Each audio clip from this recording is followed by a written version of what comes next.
Well, good morning, everyone. Hopefully, I got your attention a little bit this morning. And just one of the things about movies, they have a way of influencing us. They can influence us positively. They can influence us negatively. And sometimes they can possibly influence us positively, but maybe not the way that, for me personally, that maybe my parents would have wished for, or Sunday school teachers, the way they would have drawn it up. But that was one of the cases for one of my favorite movies as a kid was Indiana Jones and Raiders of the Lost Ark. Are people familiar with, are you guys okay? Okay. Well, to maybe let you appreciate how this movie influenced me, and actually it got me excited about the Bible and got me digging into God's Word along with some of my friends, but to fully understand this, I've got to take you back to just this pretty weird and wild place, a place I like to call the 80s. Do some people remember? Okay, people remember the 80s? Okay. So way back in the strange world of the 80s, when it came to movies, it was a little bit different than the way things are now. You couldn't stream movies from your phone or from your computer or from TV, like have a million movies at the click of a mouse. Back then, if you missed it in the theater, then you would have to wait years just for it to show on TV, if they would ever show that movie on TV at all. But in the 80s, they came up with this amazing invention. It was called the VCR. Woo. And it came in two types, beta and VHS. And I remember as a kid, it was a big deal. And this was before you went to the video rental store to just rent the movies. This is actually when we used to go there and rent the machine as well. Do people remember renting the machines from this? So when I was a kid, and I had a family of 4, it was a big deal, especially birthday weekends, because what we got to do on birthday weekends was on Friday, we went to the store, we rented a VCR machine, and we got to rent 3 movies to watch. Now, usually Friday night, that would be sleepover night. You'd bring your friends over, party night, and then we would have movie marathon. And if those were good movies that you chose, then, we watched them over and over. We've got as many rounds in watching those movies until we had to take that thing back on Monday morning. But it was a big deal. And I remember this one particular birthday, I was about 9 or 10, and I was really excited because one of the movies I got to bring home for the weekend was Indiana Jones and Raiders of the Lost Ark. Now, I can say this, I had to apologize to the kids in the first service, but the kids are dismissed in the second service. But if you remember this movie, and one of the final scenes in the movie was, as a kid, and again, I'm about 9, 10 years old, was really probably the most terrifying thing I had ever seen. So just to remind you, if you haven't seen it, maybe some of you are trying to forget it. I chose not to show that scene this morning, and you'll understand why. But at the end of the movie, the Nazis have the Ark. Indiana Jones and his love interest, they're captured, and they're going to open up the Ark of the Covenant. And first of all, they open it up, and it's nothing, and it looks like sand. And then all of a sudden something weird happens, the power starts going out, and then all of a sudden this wind kind of blows, and then it turns into this really ghost thing, and then the cool part, everybody's face starts to melt and they die, right? It's this face melting power that comes from the Ark. And people remember that scene? Some people are trying to forget that scene. I chose not to show that scene this morning. I really wanted to, but here's this... But I also like my job, so I don't want to go. But this is where it gets a little bit weird, because, we're 9 and 10, you're like, oh, I can't watch, oh, that was terrible, that was awful, who wants to watch it again? And so we're all sitting there, little boys, late at night, in the dark, and we keep rewinding and watching this face-melting scene from the Ark. Now, part of my party, I remember having 2 of my best friends growing up. Their names were Scott McLean and Brad Smith, and we did everything together back in those days, and we went to the same church, we were in the same Sunday school, and I remember afterwards thinking whoa, that was so cool, Indiana Jones is so cool. I wish the Bible was just as cool as Indiana Jones. But then all of a sudden, well, maybe it is. They had to get that story from somewhere. what does the Bible actually say about this Ark of the Covenant? And my dad, who was a pastor, I remember the three of us, we went like, hey, Dad, can you help us find in the Bible where it has the Ark? So he's opening it up and we looking at all the different references. I remember him even getting his Bible encyclopedia that's got a picture kind of similar like you see in the movie. And he's showing us and we're like, wow, this is cool. And it helped us find really the story that we're going to look at this morning in 1 Samuel chapter 4 and some of the chapters that follow, where we actually see some of the power of this incredible Ark of the Covenant. Now, for those who are joining us in the summer, we're doing a series called Forgotten Bible Stories. And we're looking at some of the stories of the Bible, but some of the less familiar ones, some of the ones you don't always hear in Sunday school. I'm grateful to Pastor Dan and Elijah, one of our Bible students who've preached the last 2 Sundays. Last week was Elijah, and I liked how Elijah introduced his story. He gave some of the key characters of the story before he introduced it. And I just want to say, now obviously the key character in this story we're going to read is God, but you could say the main character is this box. It's this Ark of the Covenant. Maybe just before we jump in, as much as I appreciated Indiana Jones' lesson on the Ark, there were some things he got right. There were a few things he got wrong, and we'll kind of tease those out a little bit this morning. But maybe just let me share you what was the Ark of the Covenant. First of all, we read about it for the first time in Exodus chapter 25. In Exodus chapter 25, God commands Moses and the Israelites to build this tabernacle. This is before the temple that he mentions, but this tabernacle, this is really basically a large tent, but a movable structure that would serve as sort of a movable temple that would go along with the Israelite people. And then part of this tabernacle structure would be in the center, what we call the holy place, the sanctuary, the Holy of Holies. And in this center area, this most holy section, they were to carve this incredible sacred chest. And it would be overlaid with gold. There was descriptions of how it was looked. The most noticeable one, and you saw in the video screen, you can see it there, were these 2 angels or cherubims with their outstretched wings touching one another. Now, in the ark contained 3 very valuable possessions. First of all, there was another golden jar that contained some of the manna that God used to feed the Israelites on their exodus away from Egypt. It did contain probably not the original 10 commandments that Moses smashed, but again, a copy of the 10 commandments were placed in there. And on Father's Day, we talked about Aaron and his budding staff. Aaron's staff was also placed in this sacred chest. The other thing that we note is in the Bible, I should just mention, with it being stuck in this place in the center, which was called the Holy of Holies, it was only able to be accessed once a year on the most holiest day of the year, and it was only by the high priest or members of the high priest's family.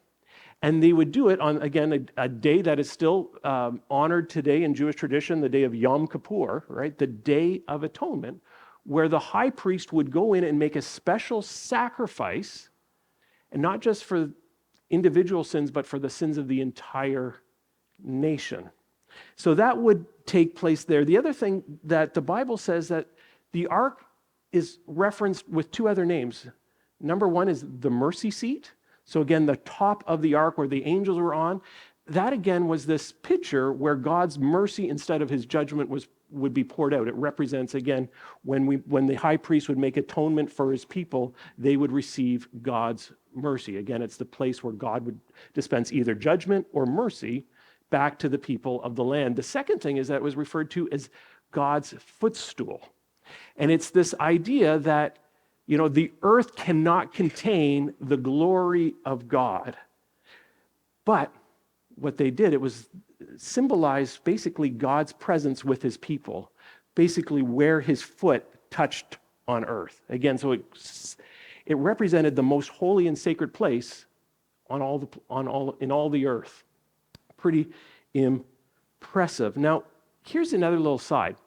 It wasn't out of the ordinary for people in the ancient world, regardless of what God it was you worshiped, that you would have a central section. If you've ever traveled in the Middle East or across the Mediterranean, whether it be in Egypt, whether it be in Greece, or whether it be in Turkey, and you visited sites of these ancient temples, one of the things that you'll notice is just about every single temple follows the same design. There'd be different courts, different chambers. There's one for the general people, then there'd be one just for the priests, and then there would be sort of this sacred place, which would be really only for the high priest and for the symbol of that God. But just about every other temple, they would put an image or statue of their God in this most sacred place. But remember, the second commandment for the Israelites was, thou shalt not make any image of the Lord your God. So instead, an image of their God was this sacred chest, right? This sacred seat or footstool where the presence of God touches down. So that's a little bit of what this ark was and what it represented. Maybe just quickly again, let me mention where and when these events took place. I'm going to put just a little time chart here. This is just very generic. There's always some arguing about dates and stuff. So if you're looking in your study Bible, like, that's not my study Bible, says that's okay. I'm just trying to be rounding up and doing it that way. But if you remember, you got Abraham. We looked about the founding fathers a couple months ago. And then we had Moses, and he leads the people out of Egypt just to the brink of the promised land. Then you have Joshua, who's the military commander, takes them into the land. And then after Joshua, there's this long period of time between Joshua and then the time of the kings.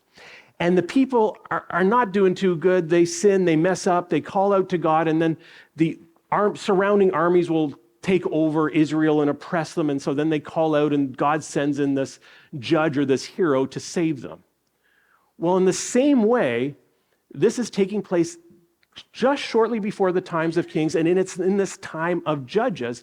And in the same way, the Israelites are sinning. They have messed up. They're calling to God for help, deliverance specifically from their good old rivals, the Philistines.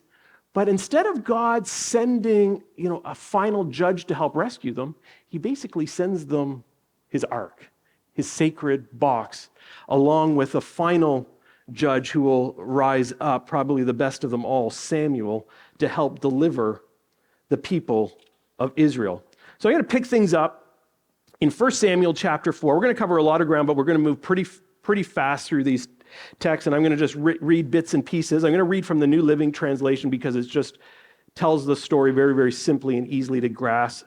And the first act is what happens to the ark itself. And I love the way it starts up. It says, at the time of Israel, there was a war with the Philistines. The Israelite army was camped near Ebenezer, and the Philistines were at Aphek. The Philistines attacked and defeated the army of Israel, killing 4,000 men. After the battle was over, the troops retreated to their camp, and the elders of Israel asked, why did the Lord allow us to be defeated by the Philistines? Then they said, hey, let's bring the Ark of the Covenant of the Lord from Shiloh. If we carry it into battle with us, it will save us from our enemies. So again, Israelites are there. They're in battle mode against the Philistines. They have just had a bad loss, and they're like, what is on? Why did God let us lose? And then before they ask that, they say, hey, maybe now is the time to bring out our secret weapon. Let's bring out the ark. And remember, if you just watched Indiana Jones, and we're told whatever nation, whatever army possesses this box, they're going to be invincible. So they think this will be the clue. Let's see what happens. Verse 5, when all the Israelites saw the Ark of the Covenant of the Lord coming into their camp, their shouts of joy was so loud it made the ground shake. And then listen to how the Philistines' army responded. Verse 7, this is a disaster. We have never had to face anything like this before. Help! Who can save us from these mighty gods of Israel? They are the same gods who destroyed the Egyptians with plagues when Israel was in the wilderness. Fight as never before, Philistines. If you don't, we will become the Hebrew slaves just as they have been ours. Stand up like men and fight. Okay, so here it is again, the Philistines versus the Israelites. The sacred ark is coming into the town. The Israelites are cheering, yay, we're going to win. The Philistines, oh no, fight like our lives depend on it because we're going to get crushed by this ark. Now, how many people think the Israelites are going to win? Any guess? How many people think the Philistines are going to win? Right? And again, we were just told by Hollywood that if you carried the ark, you'd be invincible. How many people think Hollywood could possibly get it wrong? Anyone? Mind blowing. Okay. Well, let's see what happens. In verse 10, so the Philistines fought desperately, and Israel was defeated again. The slaughter was great. 30,000 Israelite soldiers died that day. The survivors turned and fled to their tents. The ark was captured, and then we learn two gentlemen, Hophni and Phinehas, the two sons of Eli, were killed. Not only did the ark not lead them to victory, it actually led them to a humiliating, shameful defeat. What on earth went wrong? And again, you see this idea that they just saw this ark. They didn't ask how God was going to save them, it was how God's box was going to save them. Right? They took it not just like as a secret weapon, but as like a lucky charm, right? A pretty powerful rabbit's foot or something. Well, listen to the tragedy that follows. In the next scene, we meet two people, the death of one and the birth of another. A gentleman by the name of Eli and a baby by the name of Ichabod.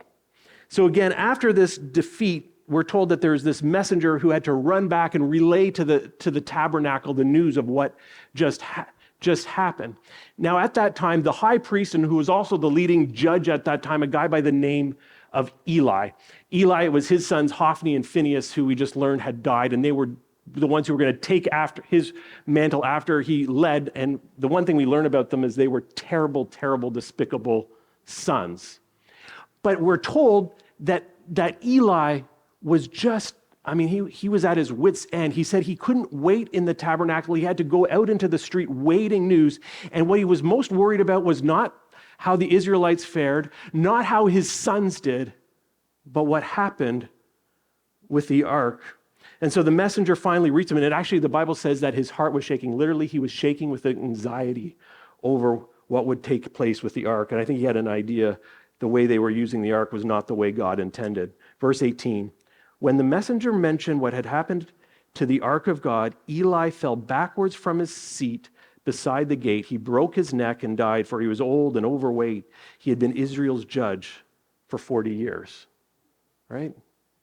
And you get that picture, goes, Eli, the Israelites have lost. 30,000 men are died. Your sons, Hophni and Phinehas, are dead. And he's like, but what about the ark? It's gone. And that finished him. Then there's this other little tragic detail that's put in there. One of Eli's daughter-in-laws, married to one of his sons, was pregnant at that time. And when she heard news that her husband and her father-in-law had died and that the ark was captured, she went into childbirth. And then she died in childbirth.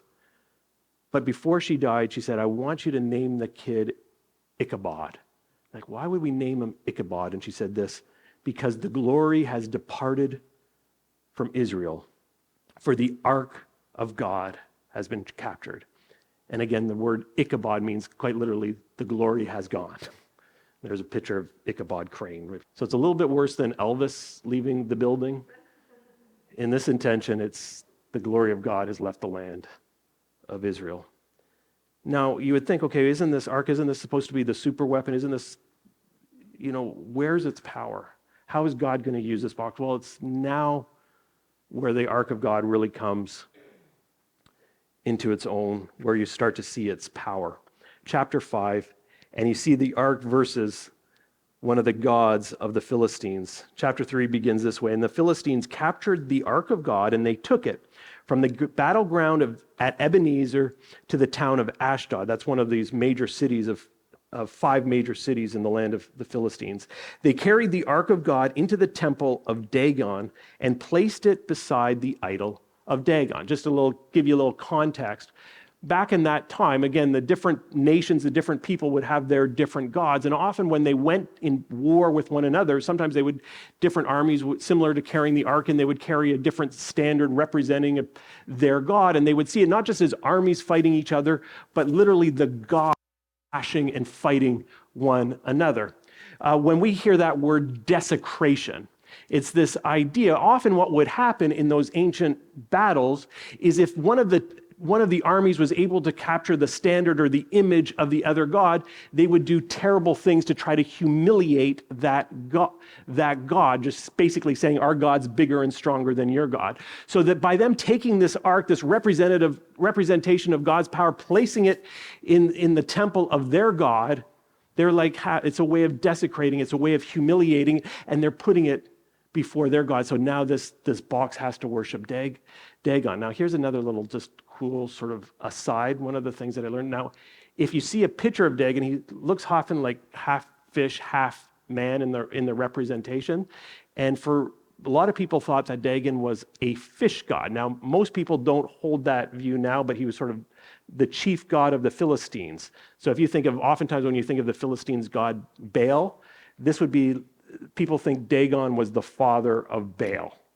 So kind of, you think of Greek mythology, Zeus is the chief god, but Kronos is his father. That's kind of like Dagon, that idea. But here's the cool thing. Because he was also known as a fish god, any Aquaman fans? Apparently, Dagon was one of the arch kind of villains of Aquaman. So I think that's kind of cool.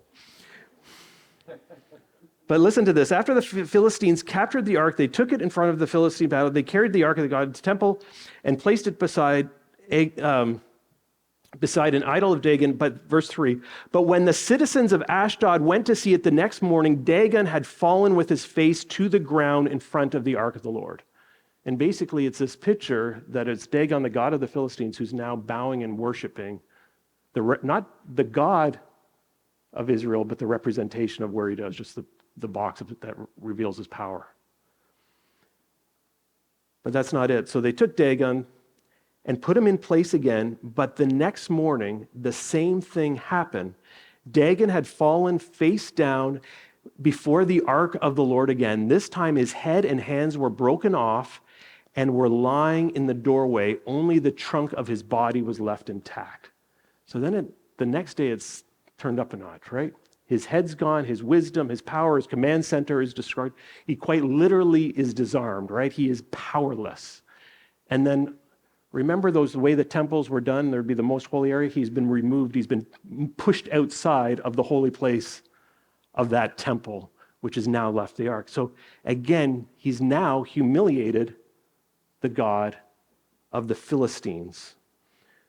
But the ark wasn't just done with the God of the Philistines. Now he's going to turn his attention against the Philistines themselves.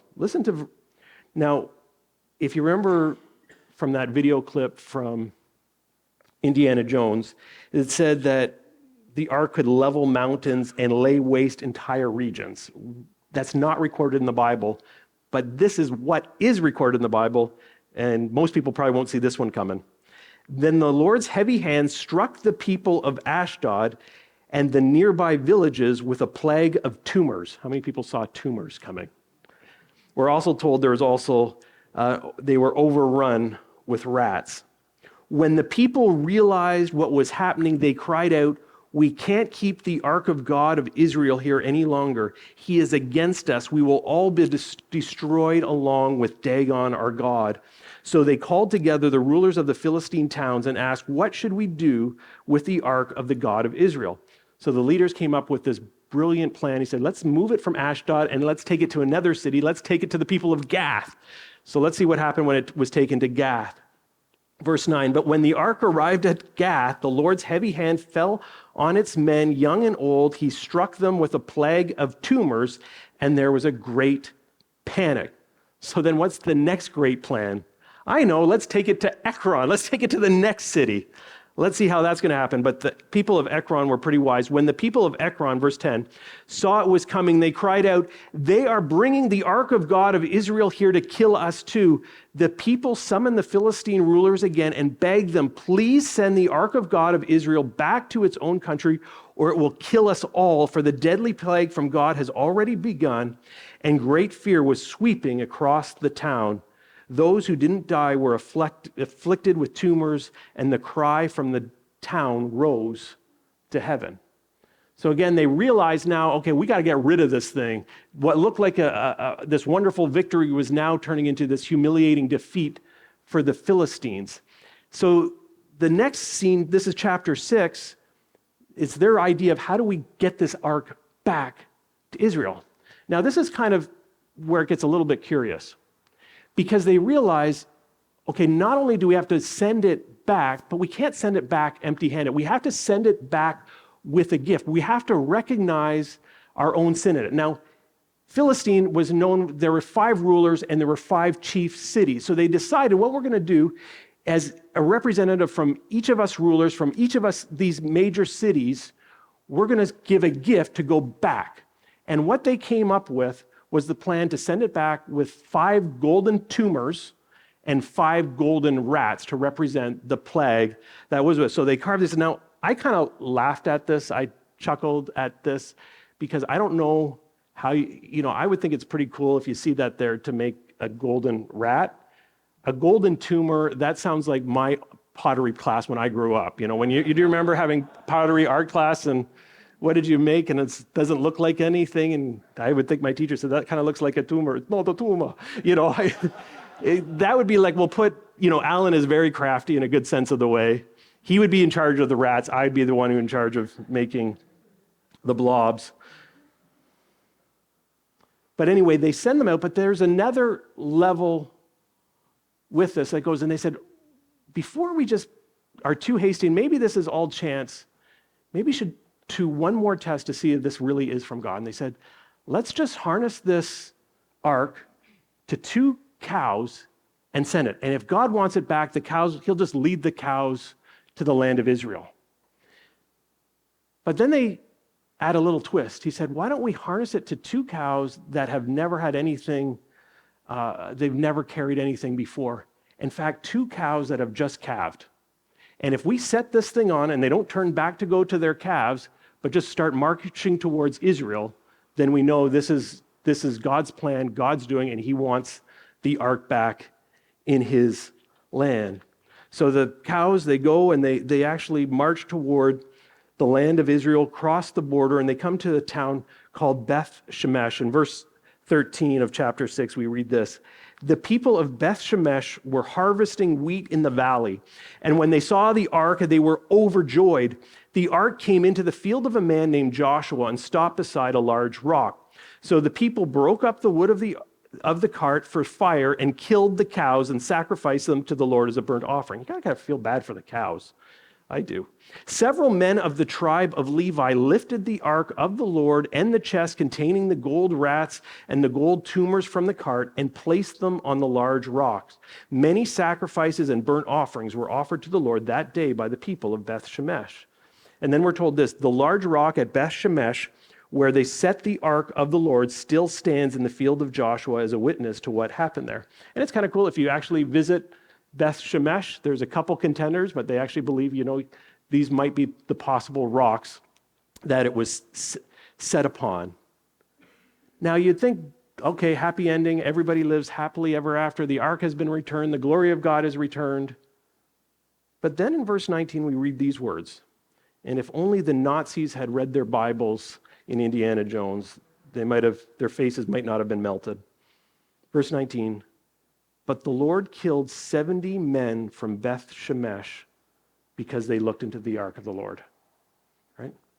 Now, it doesn't tell us how the Lord killed them. I'd like to think that their faces melted. That's my best guesses. But then listen to this. And the people mourned greatly because of what the Lord had done. And they said this, who is able to stand in the presence of the Lord, this holy God? They cried out, where can we send the ark from here? So all of a sudden, though the ark is returned to the people, and all they're celebrating, but their celebrating changed really fast. Eventually, we hear this, chapter 7, verse 2. The ark remained in Kiriath Jearim, another town a little along the way, but it stayed there for a long time, 20 years in all. During that time, all Israel mourned because it seemed the Lord had abandoned them. And there's this key point. The ark leaves the land of Israel, and they're like, the glory of God has departed. The ark comes back, and they're like, the glory hasn't returned. Right? They're missing that the ark is just a representation of the power and of the glory of God, but not necessarily itself.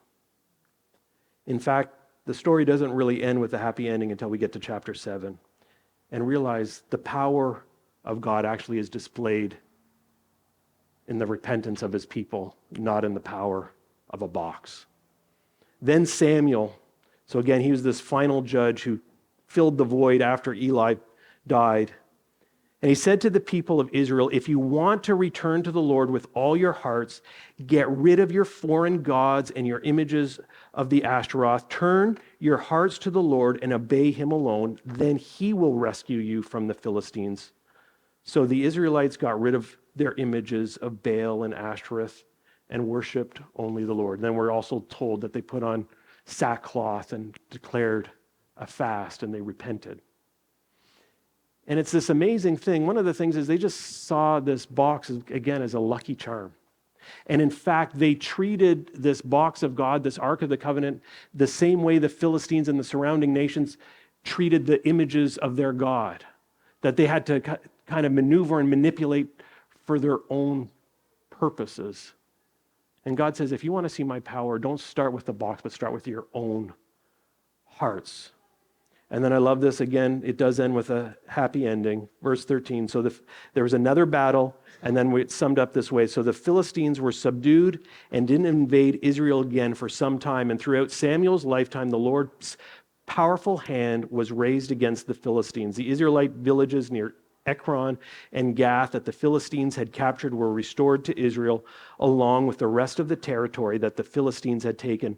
And there was peace between Israel and the Amorites. Again, that's sort of a collection of all the different surrounding nations during those days.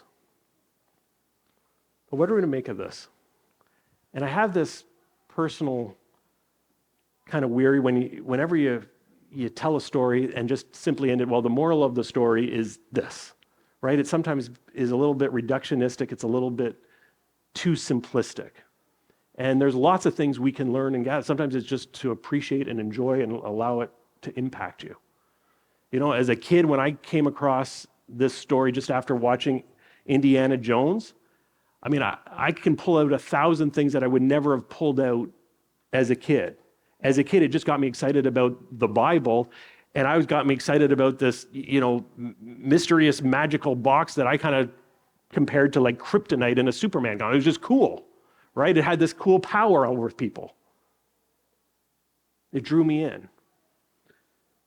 But maybe if I was to simplify it as simple as possible, is consider it this way, that the box of God reveals you cannot put God into a box, right? He cannot be contained within a box. You can't box him in, right? And here's this incredible picture of this story is that in one sense, the Israelites, they honored the ark, but they didn't actually honor the God in which the ark represented. In fact, they thought that they could manipulate and use it to their whims and to their advantages. And the incredible story here is God, he uses the ark, he uses the box to rescue and to save his people. But it was absolutely not the way they drew it up. It was absolutely not the way that they had expected it to happen. It was done not on their terms, but it was done on God's terms, in God's ways. It's a reminder, too, that, again, the God that we honor, the God that we serve, the God that we worship is a holy, holy God. He is a powerful God. He is not to be trifled with. And if we're honest, sometimes even in our Christian walk, in our Christian lives, we're not much better than the Israelites. And we think we can twist and we can manipulate God to our whims. I sometimes feel gross and icky when I sometimes go into, Christian bookstores. I don't know, is that kind of weird to confess? I remember hearing this line, it's filled with Jesus junk, It just, God's been reduced down to little trinkets that we put on our fridges and on our walls and stuff. But oftentimes, you go and you look in book sections and just say, if you just, say this prayer this certain way, then God's going to activate this way. Here's 5 simple steps. There could be some really good principles, good things, but if we just enact this, then everything's going to work out. Right? Sometimes we can just kind of watch those greasy preachers on television, and they're like, if you just send me this money and this offering, and I'll send you back this thing, and God's going to do this work. It's kind of gross. But we just think, and then we do these things, we do these tricks, and we're like the people of Israel. It's like, okay, God, I'm doing what you said. I'm shifting. Now you got to keep your side of the bargain. And the reality in our lives is sometimes we do these things, we try them out, and it's like the glory of God has still left our lives. Why isn't he here? Why isn't he helping? And the reminder is God's going to work. He's going to save, but it's going to be on his terms, not our own terms. And maybe the first place to start is, instead of trying to twist God's arm or making demands, is start with your own heart. Start with your own repentance. And here's one of the marvelous pictures of God's salvation. Because he's going to do it on his terms, he can do it any way he chooses. And we've got to trust his way, whether it be with a golden box or maybe more importantly and more miraculously through a wooden cross. I'm going to call the worship team to close our service.